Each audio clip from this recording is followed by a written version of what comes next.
amigas y amigos de Estereoscopio, yo soy Tetsuo. Y yo soy Kaneda. Y el día de hoy vamos a hablar de la obra cumbre de un autor muy importante del siglo XX. Se trata de Akira, de Katsuhiro Otomo. I customized that bike for myself. It's too wild. You couldn't handle it. Pero antes de centrarnos en esta obra maestra, que es así como el culmen del anime y tal, no sé qué, hablaremos un poco de su autor primero. Katsuhiro Otomo nació en Tome, en la prefectura de Miyagi. Eso es como que el man es de los Miyagi-Do y es como que enemigo de los Cobra Kai.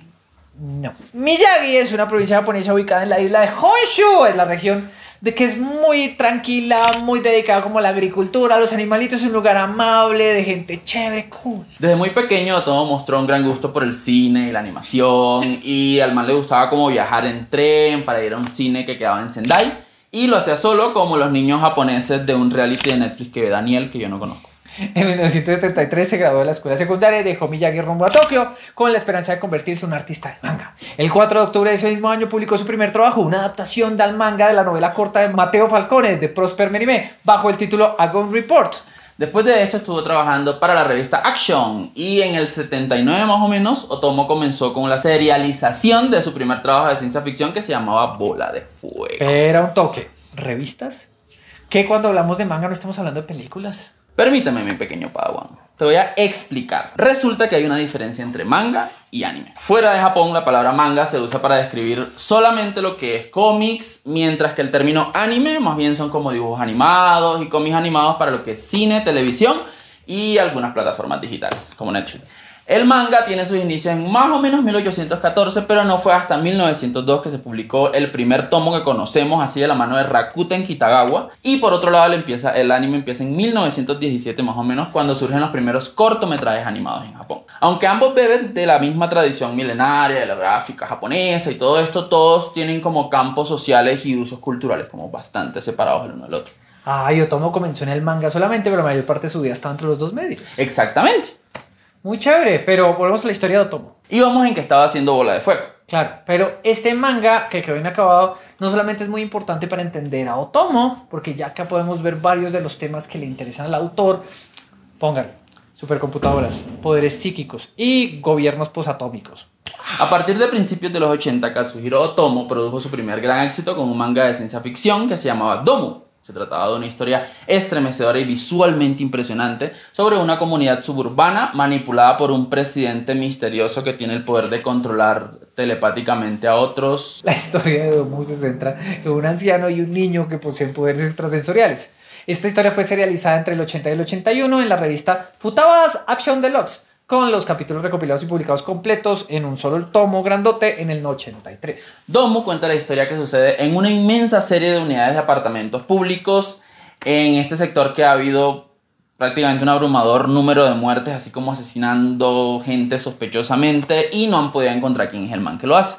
La policía del distrito no entiende exactamente qué es lo que está pasando y llega a unas conjeturas un poco como medio chocolocas absurdas con el hecho de que en los bloques puede ser que algún tipo de posesiones, son seres espectrales los que matan. Y bueno, de ahí arranca una historia que involucra telequinesis y niños y que después lo veremos aquí. Domu ganó un premio a la excelencia en el premio de la Asociación de Dibujantes de Japón en el 81. Fue el primer manga en ganar el premio Nihon. DSF Taihyo ganó el premio Seiyun del 1984 a Mejor Cómic. Y además fue lanzado al inglés por Dark Horse Comics, siendo un súper éxito en ventas así. Bestseller. Otomo estaba contento con el manga, pero le siguió picando el bichito del cine, y más o menos en el 82 Otomo debutó en el mundo del anime trabajando como diseñador de los personajes de una película que se llama Armageddon Genma Taisen, dirigida por Rintaro. Al año siguiente Otomo comenzó a trabajar en un manga que se convertiría en su obra más aclamada y famosa así de toda la vida del mundo mundial, que es Akira, de la que les vamos a hablar ahorita en el resto del capítulo. En el 87 Otomo continuó trabajando en el mundo del anime, dirigiendo por primera vez una obra de animación, un episodio de la serie The Labyrinth Story. Siguió una trayectoria como con las cortinillas del inicio y el cierre como el opening y el ending de Robot Carnival. Y acá en adelante la carrera de Otomo ha sido una colección de éxitos súper impresionante, siempre definidos por un amor intenso al medio y una dedicación increíble. Por ejemplo, Otomo escribió el libro ilustrado del 2001 Hipira, The Little Vampire, que fue ilustrado por Shinji Kimura. Y Otomo creó el trabajo a todo color Digitech No Morning Attack para la edición de abril del 2012 de Hei Tsushihyo. Después del terremoto, y Tsunami de Tohoru de 2011, Otomo diseñó como una especie de relieve que representa como un niño que es montando como un pescado que es robot, y hay como unos mares y están flanqueados por Fujin y Reijin, y la idea era retratar como la voluntad de la región para superar el desastre natural. Y ha estado como en el primer piso del edificio de la terminal en el aeropuerto de Sendai desde marzo del 2015. Está bonito y con una aterriza se ve. Vea. En 2019, Kodansha anunció que relanzarán el cuerpo de toda la obra de Otomo desde el 79 en The Complete Works Project. Van a hacer una edición completa y él está supervisando en este momento cómo se hace todo este paquete de libros que se espera salga pronto. Y así tiene muchas cosas que no podemos quedar todo el día prácticamente contando y echando chisme. Eso sí, de películas de Otomo les recomendamos Neo Tokio del 87, en la que una pequeña niña y su gato presentan 3 historias de 3 editores distintos. Memories, que es colaboración con Satoshi Kon y Tensai Okamura. 2 horas de película con 3 mediometrajes que representan muy bien el peculiar estilo de animación de estas 3 personas. Sin embargo, la mano de Otomo se ve en todas partes. Y Steam Boy del 2004, un anime del género del steampunk, que es actualmente el anime más caro de la historia. Y que la película está como chévere. Cuenta la historia de un prestigioso inventor que recibe una misteriosa bola de metal que contiene una nueva forma de energía que es capaz de alimentar a toda una nación. Cuando los norteamericanos irrumpen en tierras inglesas en busca del antídoto, él deberá utilizar el descubrimiento para combatir el mal y poder salvar a la ciudad de Londres de la destrucción. Otomo sigue vivo porque apenas tiene 68 añitos, todavía demora harto. Y nosotros nos vamos a inscribir en Duolingo para aprender a pronunciar japonés porque creo que todo nos quedó mal pronunciado. Sí, probablemente sí. No, Sí. Y si tú que tienes acento neutral bogotano no lo pronuncias bien, que se deja para mí. Entonces, como... Ok, Google, inscribirme en curso de japonés. Lo siento, no te entendí. Ah, chingado, no me entiende ni No, en ni español. Google entiende. Toca mirar hacia algo al respecto. Como supondrán, primero queremos hablarles del manga, que fue la obra original. Nosotros consideramos que es una impresionante, así como obra maestra de la ciencia ficción, y por varios de nuestros amigos es considerada como la mejor obra de ficción gráfica jamás producida. Escrito e ilustrado por Katsuhiro Otomo, Akira fue serializado quincenalmente en la revista Young de Kodansha desde el 20 de diciembre del 82 hasta el 25 de junio del 90. Curiosamente, y esto es muy importante, el manga concluye 2 años después que la película. Eso quiere decir que el fin de la película no es el fin de la historia de Akira. Como Juego de Tronos. Porque mientras dibujaba el manga, Otomo comenzó a trabajar en su adaptación cinematográfica, precisamente. Lo que llevó a una larga pausa entre los capítulos 87 y 88, que fueron publicados precisamente en el 87 y en el 88, más o menos un añito. Y los 120 capítulos del manga son más de 2000 hojas. ¡2000 hojas! Y fueron recopilados y publicados en 6 volúmenes por la editorial Kodansha. Y hay una versión en color creada para Estados Unidos por Marvel Comics, que curiosamente es la que nosotros más conocemos y a la que hemos tenido más acceso. No les podemos contar toda la historia del manga porque son 2000 hojas y porque están muy buenas todas y nos echaríamos un video de 2 días. Lo que sí les podemos contar es que en el manga están desarrollados los personajes que apenas... O sea, hay muchísimos personajes que en la película apenas medio aparecen y en el manga están súper bien desarrollados. También hay un muy complejo y bien desarrollado aspecto político. También hay una profundización muy fuerte del problema religioso. Kai además es un personaje súper importante y Akira está vivo. ¡Akira está vivo! Entonces, si ya vieron la película, no se preocupen que el manga es otra cosa y no se lo han arruinado para nada. Akira ha ganado mucho reconocimiento en la industria, incluso el premio Kodansha Manga de 1984 al mejor manga, precisamente. Los fans del Reino Unido lo votaron como el cómic favorito de los premios Eagle del 90 y además ganó el premio Harvey a la mejor edición estadounidense de material extranjero en el añito de 1993. Y lo más importante, señor Rapalino, aparece una nave en Star Trek Primer Contacto. Esa es la peli de Picard Viajero del Tiempo. Esta nave recibe el nombre de Akira por su diseñador Alex Jagger de Industrial Light and Magic. No se le puede pedir más a la vida. Si nombran una nave de Star Trek con el nombre de Akira, ya pasó a la historia. Pero acá venimos a hablar precisamente de la película. Resulta que Akira tiene lugar en una ciudad cyberpunk futurista llamada Neo Tokio. Realmente comienza con la destrucción de Tokio y ahora estamos algunas décadas después de la explosión masiva que arrasó a prácticamente toda la ciudad. Y es que esta es una ciudad cyberpunk, una ciudad que lucha por prevenir el crimen en medio de la corrupción política, de la falta de control policial, de revueltas en contra del gobierno y mucha violencia de motociclistas. La historia se centra en Kaneda, el líder de la pandilla de motociclistas, y su amigo y compañero Tetsuo. ¡Kaneda! ¡Tetsuo! ¡Kaneda! ¡Tetsuo! Un día estaban peleando contra la banda de los payasos y Tetsuda choca con un niño anciano todo raro. Ese niño es producto de la investigación del gobierno para imbuir a los seres humanos con habilidades y energías psicoquinéticas. Y ese niño era Albert Einstein. No, mentira, no era Albert Einstein. Pero no podemos hacer mucho spoiler. Ahora nuestros pandilleros se van a ver en la mitad de una épica lucha de poder y las cosas se van a salir de control bastante rápido a niveles que ustedes no se pueden imaginar. Mientras trabajaba en el manga de Akira, Katsuhiro Otomo no tenía la intención de adaptar la serie. Sin embargo, estuve de acuerdo con la adaptación cinematográfica porque al estudio le dio el argumento de: pelado, usted va a tener el control exclusivo del proyecto. O sea, le doy la plata, usted haga la película como quiera, chino. El comité de Akira fue el nombre que se le dio a una asociación de varias de las principales compañías de entretenimiento japonesas que se unieron para realizar la producción precisamente de la película de Akira. El comité de Akira. Sí. Comité de Akira, seamos honestos, comité de Akira es el nombre que yo le daría a una organización secreta para tratar de conquistar el mundo. Claro, nadie me deja hacerlo, pero debería. Reunir el comité de Akira fue necesaria por el presupuesto inusualmente alto de alrededor más o menos 1.100 millones de yenes que estaban destinados a lograr el estándar épico deseado por Otomo y a promocionar la película internacionalmente también. Esta cifra ha provocado que algunas fuentes afirmen que fue la película de anime más cara en el momento en el que la lanzaron. Y es que además de este increíble trabajo de dibujo que se hizo en Akira, también es importante que ustedes sepan que esta es la primera película de animación en la historia en la que se grabaron primero las voces y luego se hizo la adaptación para la sincronización de labios. Además tenían computadores para utilizar la parte de gravedad. Entonces, esas son cosas que hoy en día no se estilan. Y eso no es nada, eso no es nada. En la película se utilizaron imágenes generadas por computadoras en el 88. Eso era carísimo y era novedoso. Estas imágenes fueron creadas precisamente por High Tech Lab Japan Incorporated, Shimizu Electronic System Inc. y Wavefront Technologies. Estas empresas y estas nuevas técnicas fueron usadas solo en el lip sync y en los objetos. El resto fue hecho a mano. Y es que ustedes no se imaginan, mucha gente dice que Otomo tenía más de 2.000 páginas solo en los borradores en su cuaderno. Ahí. Y el guión gráfico tiene 738 hojas que son bellas. Están publicadas, las pueden descargar en internet. Otomo tuvo dificultades para completar el manga. No sabía cómo iba a finalizar la historia y en una entrevista dijo que precisamente para la inspiración, para cómo concluir la historia, se inspiró en una conversación que tuvo con nuestro queridísimo Alejandro Jodorowsky en el 90. Pero eso solo quiere decir que esto es una idea de RBTs.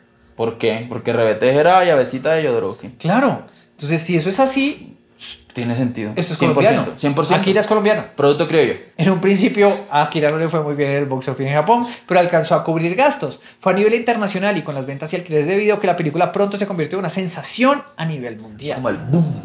Por eso es que siempre hay que invertir en la publicidad de las películas. Vea, usted cree todo lo que invierten en el paseo 2, 3, 4, 5. Eso ayuda. Sí, porque si no nadie vería. A mí me gustaría que habláramos sobre todo usted que es como el experto en le gusta mucho el sushi, entonces como para qué tiene conocimiento de la cultura japonesa. Solo para aclarar, no me gusta el sushi. Sí, me gusta el sushi charrón. Estábamos demorados en los chistes malos. Uy, ¿cómo vamos a hacer así en el? Perdón. La primera escena de la película es precisamente una explosión, una bomba. Una bomba que va a marcar el arranque de este renacimiento de este Tokio futurista. La película arranca, hay una explosión que destruye todo, se lleva todo. Y lo siguiente que vemos es este Neo Tokio, ya no se conoce como Tokio, sino como como Neo Tokio, en donde ya vemos una ciudad bastante occidentalizada. Mucha presencia de rascacielos, hay mucha tecnología. Y precisamente es como un renacimiento de esta historia que tiene como tal sus referencias en la historia misma de Tokio. Claro, porque durante la Segunda Guerra Mundial la ciudad de Tokio, y esto es un dato fundacional de casi todo el cine de desastres, de mechas y en general del cine japonés. Es una cuestión que es muy importante. Durante la Segunda Guerra Mundial, Estados Unidos y los aliados en general bombardearon Japón hasta con decirles que tal vez los bombardeos menos efectivos a nivel de destrucción y de matar gente fueron justamente Hiroshima y Nagasaki. Cuando ellos decidían bombardear una ciudad, los norteamericanos, como cuando también lo contamos hablando de la ciudad de Dresde en el capítulo de Kurt Vonnegut, en Japón era lo mismo. Entonces la ciudad de Tokio, por ejemplo, que es una ciudad que para Katsuhiro Otomo es muy importante, fue completamente destruida durante la Segunda Guerra Mundial. Muy pocos edificios estaban de pie al final de la Segunda Guerra Mundial. Y todo el Japón que conoce la generación de Otomo es el Japón que se construyó después. Entonces son estas megalópolis súper... Porque lo que sí tenía Japón, o sea, lo que no le pudieron destruir nunca a Japón, ni a Alemania, es el reguero de ingenieros. Pero los ingenieros no fueron a la guerra, los ingenieros estaban ahí, eso o sea, afortunadamente fue lo que les quedó. Entonces la ciudad se reconstruye, Tokio se reconstruye y durante los 60s, los 70s se vuelve la primera ciudad de neón del mundo. Tokio es la verdadera ciudad luz del siglo XXI, así como París lo fue en el siglo XIX por un proceso de reconstrucción. Y es esta ciudad de neón con estos grandes letreros. No sé si ustedes quieren buscar las primeras grandes anuncios de neón de Sony y ese tipo de compañías en los 70s y en los 60s que hacían de Tokio esta ciudad maravillosa. Y este es un niño que viene de Miyagi, hace como del campo. O sea, literalmente viene como de un lugar donde, como los pueblos de donde vivía Ash Ketchum en Pokémon, o sea, sí, un Pueblo Paleta. En Pueblo Paleta.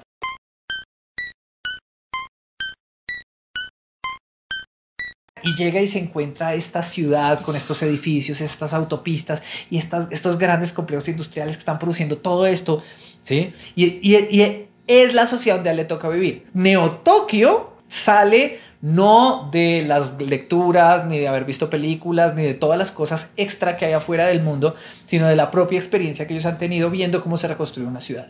Y tiene esa cuestión doble de lo nuevo y lo viejo cohabitando, las costumbres antiguas con los edificios modernos. Ese renacimiento de la ciudad, precisamente, yo lo concateno un poquito con el renacimiento mismo que tiene el personaje. ¿Podemos hablar del final? No hablamos del final. Podemos hablar del final en temas abstractos. Sí. O sea, en el renacimiento de ciertos personajes, sí, en donde trascienden. Sí, la película es sobre renacimientos y eso es algo que está claro ahí, el renacimiento de una sociedad y justamente la película acaba en un renacimiento. Chévere es que es un renacimiento que no queda dicho, no es un renacimiento explícito, no es que ustedes vean la película y Akira nació de nuevo y se ve la madre, no, así nacen los bebés, las señoras gritan y los bebés aparecen en pantalla. Eso lo aprendí en televisión, sino que está este ciclo y ese es un proceso que los japoneses aprendieron, pues lo aprendieron por las malas y la película refleja muy bien la posición que se tiene frente a los poderes que potencian estos renacimientos. Porque está muy bacano tener una ciudad de ciencia ficción y vivir una ciudad de ciencia ficción es muy bacano, pero esa no es la manera de conseguirlo. Esa no es la manera de llegar al futuro. Y la película cuestiona muchísimo la forma en la que los japoneses se relacionan con el poder, justamente por la tradición imperial que tienen. Yo creo que hay un doble juego con el poder. Okay. Un lado es precisamente este conflicto que hay entre el gobierno y todas las altas esferas y todo lo que es las pandillas, los grupos terroristas, la gente que se quedó afuera de la sociedad. Pero dentro de la misma célula protagonista de la película tenemos esta relación de poder entre Kaneda y Tetsuo, en donde precisamente esta es una de las tantas pandillas que habita Japón. Y pues acá lo que tenemos es un man que es la cabeza de la manada, que es el alfa, por así decirlo, que precisamente es Kaneda, y Tetsuo, que está como a la sombra de él, que es víctima de bullying, que es inseguro, que tiene como ciertos, digamos que tiene ciertos traumas que le han conllevado su convivencia dentro de la pandilla. Y eso desemboca en... Le voy a contar, se lo voy a complejizar. Porque hay un poder que su merced no está teniendo en cuenta. Cuando nosotros hablamos de poder, estamos hablando de la posibilidad de poder controlar a los otros y manipularlos. Sí. Y un tema muy común en el cine japonés y en el anime y en el manga, que es un tema muy muy común, es el del poder. Con frases como tiene tanto poder que no podemos medirlo, ¿no? Que es justamente lo que le pasa a Tetsuo. Iba a decir dónde se lo pasa, pero no le pasa a Tetsuo. Sí, le pasa a Tetsuo. Tetsuo va a ganar poder, claro. Y el poder que gana Tetsuo es discutido de la misma manera que se discute el poder político dentro de la película. ¿Por qué? Porque los japoneses, por tradición, ellos estaban sometidos a unos poderes que se entienden como poderes humanos. Sí. El emperador dice que hay que hacer esto y todos le hacemos caso 100% al emperador. Completamente. Sin embargo, en la Segunda Guerra Mundial ellos conocieron poderes que no son humanos, poderes que simplemente no son entendibles. Yo puedo hablarles a ustedes acá cómo funciona la bomba atómica y explicarles que un átomo y que pin y que ¡pum! ¿Cierto? Sí. Y que la explosión tiene tantos kilotones y que destrozó Kilotones una y ciudad megatones. así como las no sé cuántas cuadras y que Sarah O'Connor estaba agarrada de la reja. Yo puedo describirles a ustedes todo este tipo de cosas. Sin embargo, no puedo realmente describir el poder visto como una cuestión vivencial, el haber estado al lado del bombardeo. Pero esto sí es algo que se puede transmitir generacionalmente. La bomba como tal, la explosión como tal es un poder que no podemos entender. Y en eso se parece mucho a los poderes que el proyecto Akira desata en los seres humanos. Sin llegar a spoilers, hay la problematización de los poderes psicoquinéticos de una manera tan grande que resulta incomprensible, inclusive para los que estamos viendo la película. Se encuentran formas gráficas dentro de la película para mostrar ese poder. Sin embargo, lo que sí no estamos viendo nosotros de ninguna manera, perdón, es que el perro está asustado porque empezó a llover. Lo que nosotros estamos viendo en la película es una representación visual de cómo podría ser ese poder. Y se lo voy a decir un poquito más. La forma en la que escoge Katsuhiro Otomo es exactamente la misma forma gráfica en la que utiliza para mostrar los gases lacrimógenos que utiliza la policía. Sí. Y entonces hay un eco visual entre la forma en la que se representa el poder represivo de la policía con el poder que gana Tetsuo, juntando el poder de pandilla, juntando el poder del discurso del poder de pandilla con el discurso del poder político y el poder religioso psicoquinético. Está más desarrollado en el manga, esa trilogía. Con esas 2000 páginas. Son las 2000 páginas de Allá todo lo que está sea. mejor. Hay un tema acá, ya que hablabas tú precisamente del poderío, yo quiero hablar del poderío del urbano dentro de la ciudad. Ajá. Porque hay un tema y es que esta ciudad, hay como unas tomas muy particulares dentro de la película. Ajá. Y es que son como tomas, no sé, tú me corregirás, eso se llama toma, la que es desde abajo hacia arriba se llama toma abisal. Contrapicado. Contrapicado, eso. Por eso es que tengo Para arriba. Para arriba. Plano frontal, contrapicado, picado para abajo. Picado para abajo. Pero bueno, contrapicado para arriba. listo. Hay unos contrapicados en donde Zenit, el edificio... nadie. Hay unos planos en donde muestran precisamente estos rascacielos que son prácticamente, lo ocupan todo. El Ajá. paisaje urbanístico acá es bastante golpeado por todo lo que son las construcciones arquitectónicas. Nosotros nunca alcanzamos a ver el cielo, nunca, pues sabemos que es de día y que es de noche por la iluminación que tiene la ciudad, pero nosotros no tenemos acceso nunca a ver el cielo como tal. Hay un momento de la película donde sí, pero no les podemos contar porque sería súper spoiler. Sí, Y es muy completamente. significativo que en ese momento se ve el cielo. Excelente, sí. Pero no Sí, les sí. podemos contar porque es spoiler. No.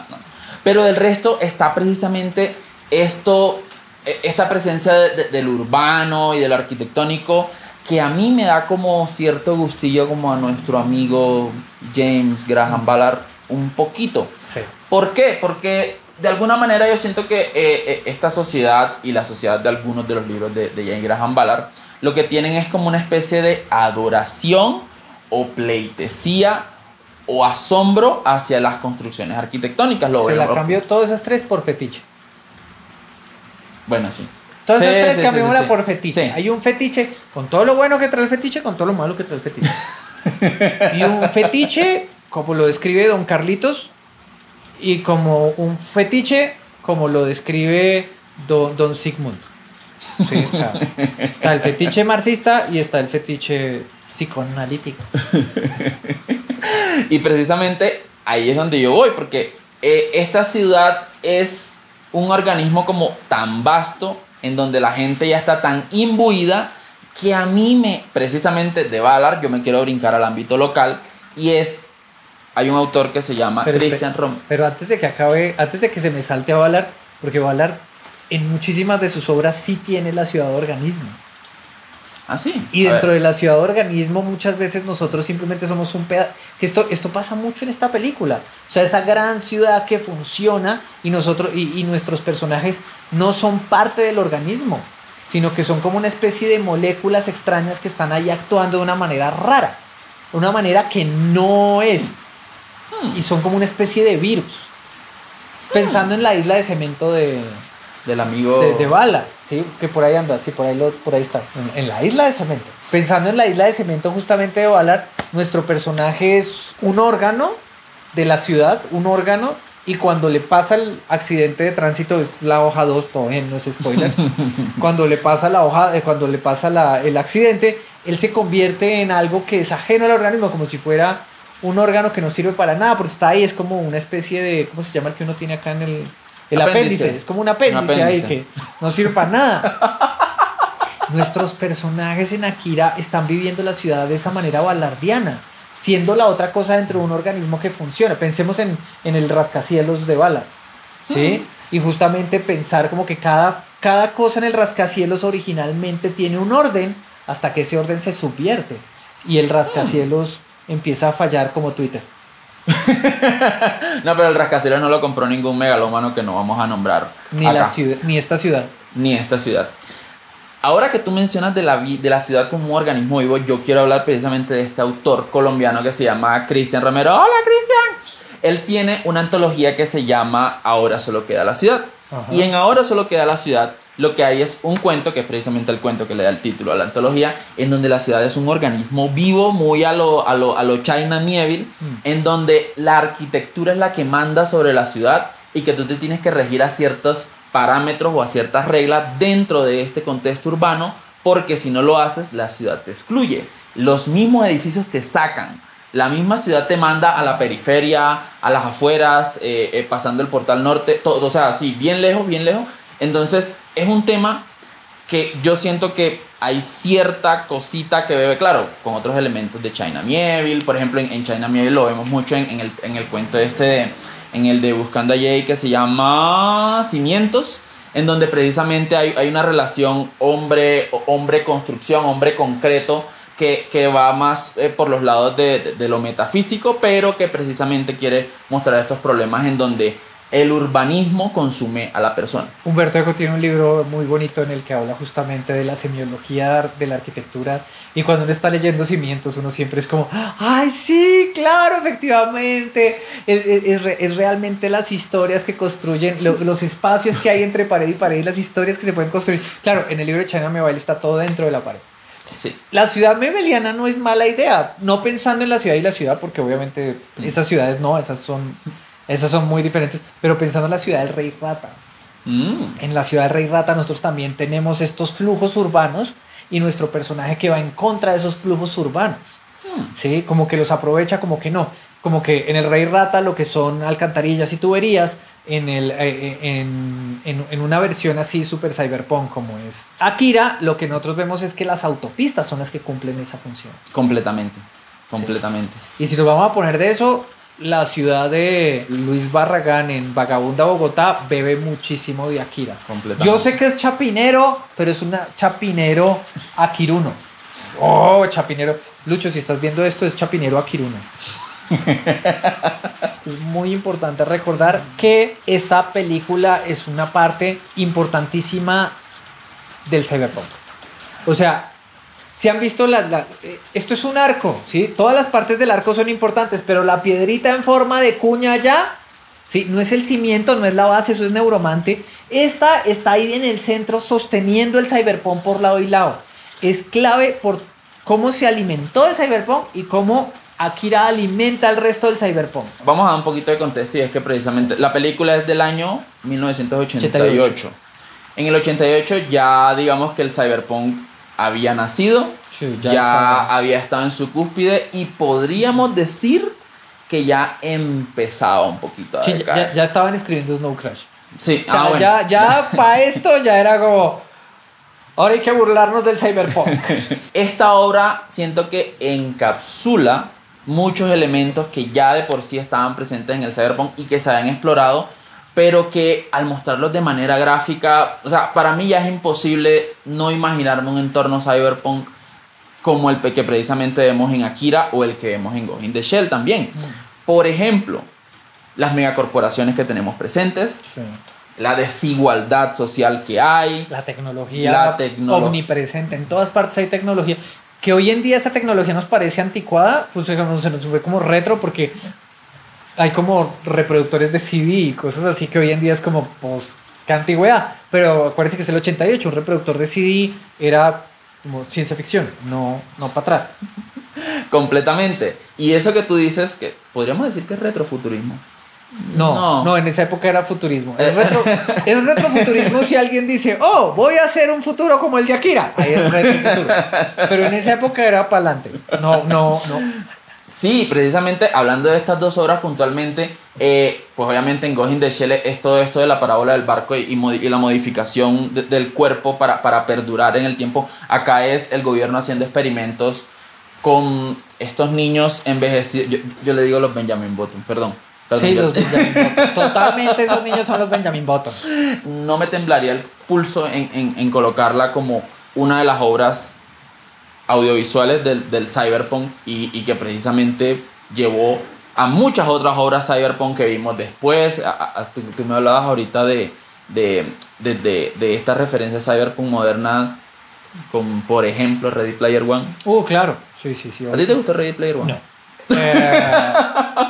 Pero si es, o sea, pero visualmente se alimenta mucho de ideas que salen de Akira. Completamente. No en la parte de la vida real, en la parte del metaverso de ellos. Pues. Sí.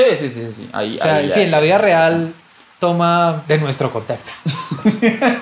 Sí. ¿Qué tal si hacemos que se vea como Bogotá? Ciencia ficción. Una Neo Bogotá. Sería Nea Bogotá. Nea Bogotá. Hay un tema que a mí me gustaría que usted lo mencionara o si de pronto le gusta hablar un poquito de lo que es la corporalidad o lo que es lo que conocemos como el cuerpo sin órganos. Usted sí, es que le he escuchado el tema unas 10.000 veces, pero 30.000 veces. Sí. Y es que hay un libro, en realidad hay dos libros, este es el que tengo acá. Hay dos libros de Gilles Deleuze donde él toca el tema del cuerpo sin órganos. Hay uno que se llama La lógica de la sensación, que analiza la obra de Francis Bacon y Paul Cézanne en dirección al concepto del cuerpo sin órganos. Y otra que es el capítulo Cómo hacerse un cuerpo sin órganos. Se llama 28 de noviembre del 47, Cómo hacerse un cuerpo sin órganos, que es el capítulo número 6 de 1000 mesetas, capitalismo y esquizofrenia. Sí, tengo la edición de pretextos. Por si algo, creo que esta conversación la había tenido con Ángela, que sí, la de pretextos.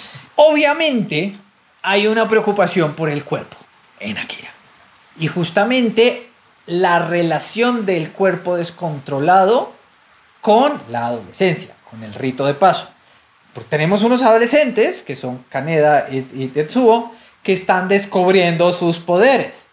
Lo más chévere es cómo Tetsuo va a perder el control. Y Tetsuo va a perder el control de su cuerpo y sus órganos van a explotar y se va a volver una nada. ¿Decimos por qué va a perder el control? No decimos por qué. Pues sí, porque es un adolescente. Los adolescentes pierden el control. Son hormonas. Mentira, sí. Y lo sabe él porque es profesor de adolescente. Tengo 300. La relación que tenemos y la que nos muestra esta película, en la memoria a uno le queda todo el tiempo y es como justamente como ese cuerpo pierde el control y explota. Lo que siempre se le olvida a uno es el proceso de perder el control, porque toda la película está hablándonos del cuerpo de Tetsuo y nos está dando una clara idea de dónde queda el límite de lo que Tetsuo entiende como su propio cuerpo y cómo Tetsuo entiende su cuerpo a partir del cuerpo de Kaneda. Durante muchísimas escenas nos van a mostrar cómo él está en ese límite y se habla del límite. Los doctores le dicen, no, esto es la mejor frase del mundo, porque si a ustedes les dicen esto, viven en un estado fascista, tienes que controlar tu poder. Es espectacular, es como... Porque con todo poder... Claro, con gran poder lleva gran responsabilidad. Tienes que controlar tu poder. O sea, ¿cómo te atreves a ser feliz o ese tipo de cosas? No, te matamos a tu tío y te vuelves un superhéroe como debe ser. Entonces, la felicidad de vivir de la lucha libre y ser el próximo John Cena, no. Tienes que ser... Sí, hubiera podido pelear. Hubiera podido haber un Spider-Man contra el Undertaker. Eso hubiera sido chévere. Pero no. Acá básicamente lo que tenemos es un sacrificio, ¿sí? Porque eso es lo que se espera del cuerpo. Y justamente acá está la necesidad de que Tetsuo controle su cuerpo. Como Akira. El cuerpo debe llevarse a los límites. Y en el momento en el que Tetsuo se deja llevar, pierde el control. Y ahí se acaba el cuerpo sin órganos, ¿no? Ahí empieza el monstruo. Pero antes del monstruo hay como 40 minutos de película que se da justamente en ese territorio divisorio entre el poder que su cuerpo se deslimite. Y todo eso empieza en la escena de la violación de Kaori. En el momento en que van a violar a Kaori, ahí es que empieza y todo lo que era ciudad, todo lo que era cuerpo urbano se vuelve cuerpo físico, y la película deja de ser sobre motos y sobre edificios y se vuelve sobre cuerpos y transformaciones y sobre vejez y sobre arrugas, y es como toda una reflexión sobre exactamente hasta dónde puedo llevar yo mi cuerpo y hasta dónde es justo y respetable llevar el cuerpo. Controlen sus cuerpos, carajo. Sobre todo si son adolescentes. Sí. El tema es que eso yo lo concateno con eso, con lo que hablábamos un poquito de poder ahorita, porque es que hay una escena cuando llegan a... ¿Decimos siquiera en dónde se desarrolla la escena final o tampoco decimos? En Neo Tokio. No, me refiero al... El estadio.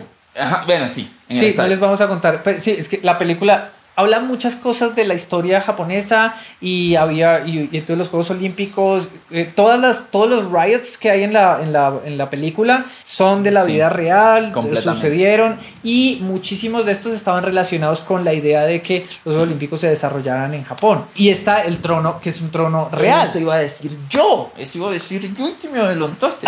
Porque es que en la escena final, cuando el man ya tiene la capa así toda chévere, cuando el man usa la capita roja, y llega al estadio, a este coliseo, y se sienta en el lugar del trono, a mí me dio como una especie de sensación de que es como un rey tratando de reclamar poder, pero es un estadio vacío, porque no tiene gente que celebre el poder que él tiene ahora. Entonces, él se sienta como esta especie de trono, y él... tiene a Kaori, ¿no? Sí. Kaori es la única que lo apoya. Que le copia. Y el general también está ahí. Ah, sí, y el general. El coronel está ahí. Sí, el militar. Sí, el señor. El señor. Pero tenemos ese estadio vacío en donde tenemos una ausencia de personas que avalen ese poder que él tiene. Y ahí se forma una mezcla entre todo esto de la deformación corporal, los traumas que el hombre tiene por bullying, por ser siempre el segundo, el tercero, el cuarto, el que sea menos el primero, y este resentimiento hacia el líder de la banda, que es precisamente... Y se la complico un poquito más. A ver. Mientras ellos están en sus motos, la música que está sonando es música tradicional japonesa arreglada con estos órganos para que se suene de ciencia ficción. Pero está hecha con estas marimbas japonesas y marimba lala. Sí, Ok. Y en el momento en el que empieza toda esta escena, la música cambia a música tradicional japonesa, pero la que está relacionada con el poder imperial. Ah, carachas. Una es del pueblo, la otra es más de la clase alta. De las élites. Y cambian. Y pues se nota, ¿no? O sea, mientras estábamos hay motos, estamos peleando. Y luego cuando él está ahí sentado es ¡guau! ¡Guau! Vea, una vaina toda solemne, tal, no sé qué. Marica, la película es muy buena. Muy buena. No sé por qué no se la han visto. Véanla.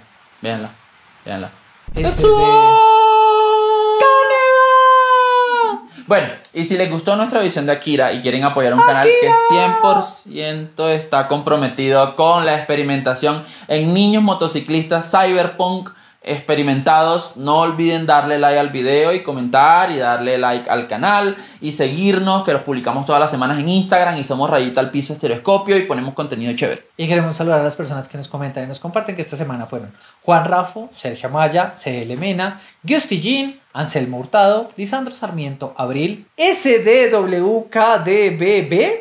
Juan Diego Gómez, Juan Rafo, Miguel Echavarría Vázquez, Juan Ramón Vera Rodríguez, Jesús Luna, Araceli Guerrero, Ivanov, Amador Martínez, Procastitlán, que es Carlos, sabemos que eres Procastitlán, Miguel Echavarría Vázquez, Sergio Amaya y MJ. Y MJ. Sí. Que se les quiere mucho. Se les quiere muchísimo, gracias por apoyar. Por apoyar a Canea. Ya Tetsuo. No, Marica, yo no quiero que esto sobrepase lo de la zona de lo del Sí, área X. lo de área X. O sea, eso ya quedó como un hito. O sea, Sí. creo que lo debemos hacer meme popular recurrente en el canal. Sí, me escribió. En el anterior video nos comentó Juan Rabo que. Pero yo, ¿por qué todavía estoy en el área X? Porque usted una vez en un comentario hace como 3 meses puso y hasta ahora estamos con los saludos de esos 3 minutos. Por eso estás en el Área X. No puede ser. Es totalmente cierto. Pero bueno, la verdad, lo único que queremos de ustedes ahorita es que apaguen esto, o sea, acaben de ver el video hasta el final, hasta el último minuto y vayan a ver Akira. Yo sé que dije 10.000 veces léanse el manga, pero pues no, la verdad no es tan necesario. Eso es una historia interesante y bacana. Y si a uno le interesa el manga es del putas. Si no les interesa, pero lo que sí es que Akira es una parte importante de la cultura mundial. No solamente es importante en Japón, sino que muchísimas obras a nivel mundial beben de Akira, pero a la lata. Completamente. Véansela, es una tarea. Yo estaba leyendo en los chismecitos que, y en eso tú de pronto me corregirás o me confirmarás, que precisamente habían colores que no se habían establecido en paletas hasta que Akira se hizo y crearon paletas de colores exclusivas para la película, así como toda la parte de la animación, de que cuando el muñeco habla se le mueven los ojos, de que hay como una especie de... Porque es que antes, o lo que yo conozco es que la animación antes era el muñeco quieto y movía la boquita. Ahora ya es como... No, lo que pasa es que en Akira utilizaron el sistema... Primero le digo lo del color. A ver. Utilizaron el sistema tradicional de animación en acetatos. Lo que hay por primera vez en esto son pigmentos que se fijan sobre el acetato con algunos colores. Pigmentos, eso es. Entonces, pues, porque esto de por capas en acetato se usa desde principios del siglo XX para hacer animación. O sea, a ese nivel no son las novedades. Las novedades es que tuvieron que mandar a desarrollar varios colores para lograr pegarle al perrito. Vea. Y utilizar los computadores para sincronizar las voces. O sea, Entonces, ¿qué es lo que le bota a uno el computador? ¿Cómo fue que lo usaron? Porque nosotros dijimos ahorita en el video, sí, es que usaban el computador para... Y entonces, pero no es que hayan utilizado el computador para que el computador moviera las bocas, sino que el computador le saca a uno en qué segundo tiene que estar la boca abierta y la boca cerrada, por una cosa que para la gente que hace animación hoy en día es re fácil, porque hoy en día, de verdad, esto es pero súper básico, pero en esa época no, y es ver el ancho de la onda. Entonces, eso era algo que nadie había tenido antes y ellos pudieron sincronizar las voces así. Y la otra cosa que pudieron hacer con los computadores, que esto nadie nunca lo había hecho, era simular la gravedad. Entonces los cabellos y las cosas que se mueven, todo eso estaba simulado. Pero no es como lo hacemos hoy en día nosotros, que lo metemos dentro de un computador y el computador me muestra la chaqueta. No, esta gente tenía la simulación y el computador le sacaba algunas líneas y a partir de esas líneas ellos hacían el calco dentro de los dibujos. Pero todo el trabajo que uno ve en pantalla está hecho a mano.